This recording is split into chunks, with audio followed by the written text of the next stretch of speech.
New Jersey, 9.8 million people packed into 8,700 square miles, relies on a vital yet often overlooked resource to power homes, businesses, and industries: natural gas. Natural gas plays a crucial role in the Garden State's energy mix, providing about 50% of the state's electricity and serving millions of households and businesses. Natural gas is used for cooking and heating in more than 70% of the homes in our state. It's no exaggeration to say that New Jersey's economy and quality of life are all built on natural gas infrastructure. The journey of natural gas begins deep beneath the Earth's surface, where it is extracted from natural gas wells. Once extracted, it's processed to remove impurities and transported through an intricate network of pipelines to ensure its safe delivery to homes and businesses. Natural gas can also be moved by tanker truck, rail car, or on water by barge. While these methods are productive, they are not as safe or efficient as using a pipeline. New Jersey is connected to a vast network of natural gas pipelines, with key interstate pipelines such as the Transco pipeline, the TETCO pipeline, and the Columbia Gas Pipeline. These pipelines link the state to larger natural gas reserves across the country. Underground pipelines are one of the safest ways of delivering energy, protected from storms and weather, rail derailments, and vehicle accidents.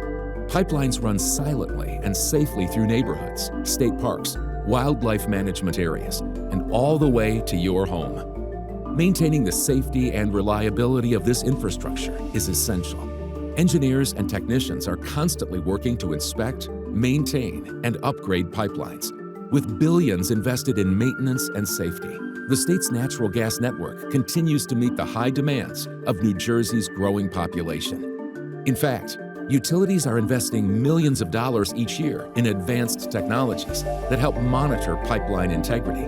These investments ensure that systems are maintained to the highest safety standards and reduce the risk of leaks or disruptions. To ensure natural gas flows smoothly over long distances, compressor stations are strategically placed along pipelines. These stations help maintain pressure, allowing gas to travel thousands of miles safely from production areas to local distribution networks. Once the gas reaches New Jersey, it enters the local distribution systems that deliver it directly to homes and businesses.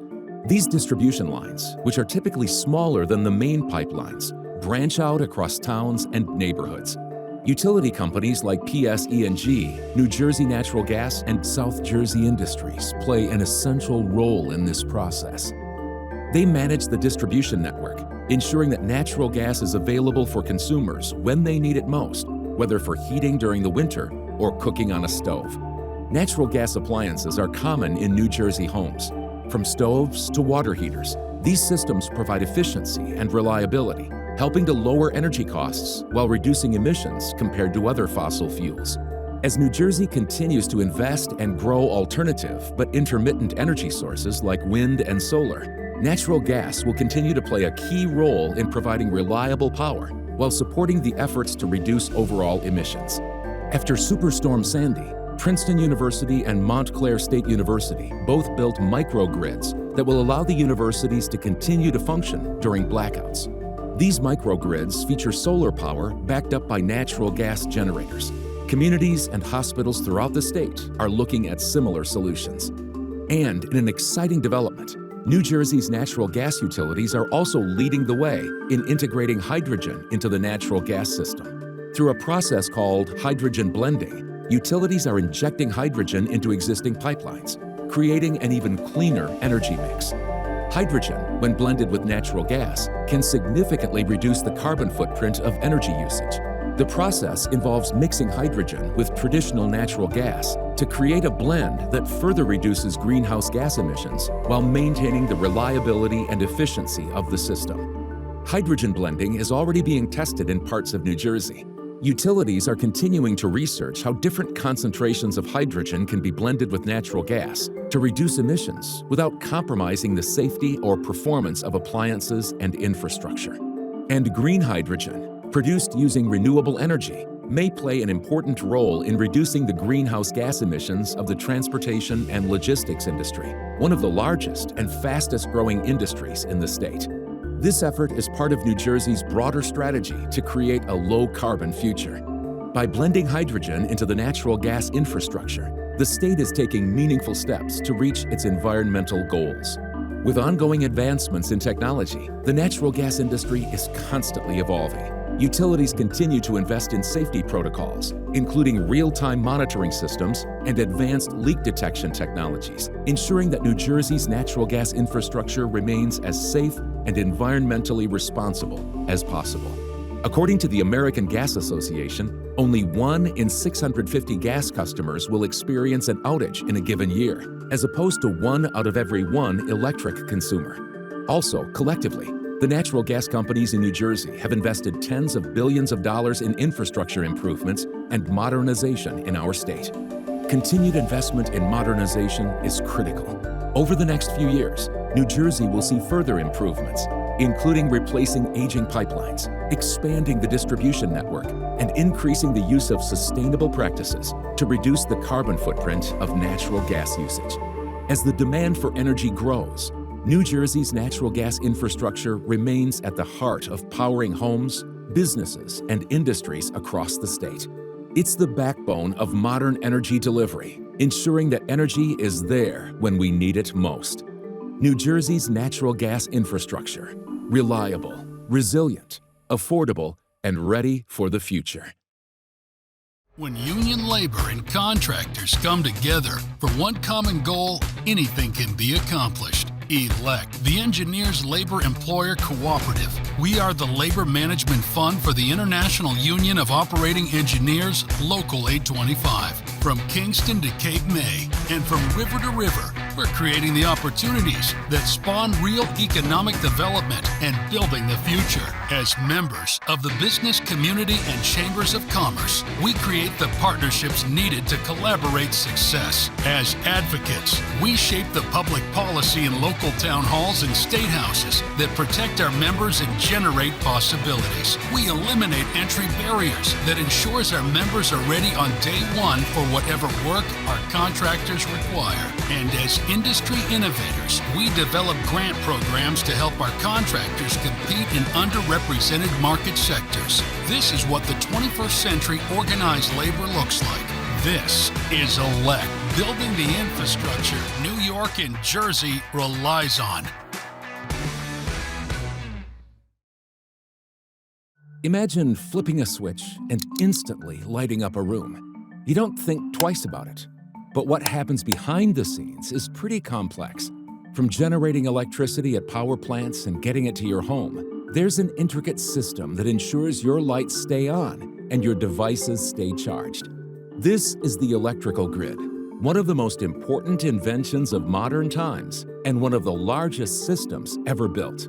But how exactly does it work? First, let's break it down. The electrical grid is essentially a network of power generation, transmission, and distribution that delivers electricity from power plants to homes and businesses. It's made up of 3 main components: power generation, where electricity is created; transmission, how electricity is sent long distances; distribution, how electricity is delivered to your home. In New Jersey, power generation happens through a variety of sources. The state doesn't just rely on one type of energy. The energy mix is diverse, with fossil fuels, nuclear, and renewable sources like solar and wind all contributing. Natural gas, the state's largest source of electricity. New Jersey has several natural gas plants that create steam to turn turbines and generate power. Nuclear. New Jersey also relies on nuclear power plants from plants like the Salem and Hope Creek generating stations, producing a significant portion of the state's energy without carbon emissions. Renewable energy. New Jersey is a leader in solar energy and offshore wind on the horizon. The state aims to reach 100% clean energy by 2035. Once the power is generated, it needs to travel to your home. This happens through high-voltage transmission lines that stretch across the state and beyond, forming a network of interconnected grids. These transmission lines are designed to carry electricity over long distances, usually at high voltage to reduce energy loss. New Jersey is part of the PJM interconnection,